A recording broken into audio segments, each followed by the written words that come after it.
Kanta daw kayo, we are family. Natawa na lamang ang aktres na si Kylene Alcantara na naging hirit ng It's Showtime host na si Vice Ganda. Tsaka habang kumakanta ka, merong nakatingin sa'yo.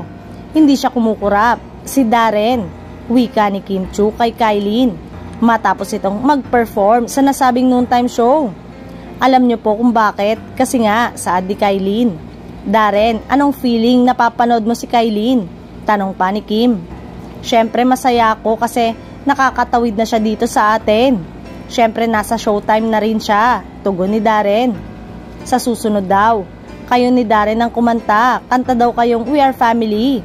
Biro ni Vice at natawa na lamang si Kylene. Samantalang, una nang nagsalita ang kapamilya singer-actor at TV host na si Darren Espanto tungkol sa real score sa pagitan nila ng kapuso actress TV host na si Cassie Legaspi, isa sa anak na kambal ni na Carmina Villarreal at Soren Legaspi. Matatandaang naliling sa isa't isa sina Darren at Cassie dahil sa madalas nilang pagsasama-sama sa mga travel at sa gathering ng kani-kanilang home network. Silang dalawang magka-date. Nilinaw ni Darren na mag-best friend lang sila ni Cassie. Sabi namin, best friend lang kami ni Cassie, best friend talaga.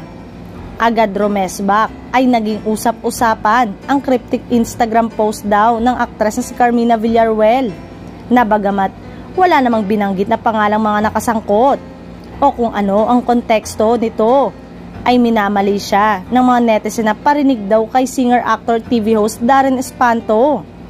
Timing kasi ito sa pag-amin ni Darren kamakailan sa It's Showtime at sa isang panayam ng ABS-CBN News na single siya at mag-best friend talaga sila ni Cassie Legaspi.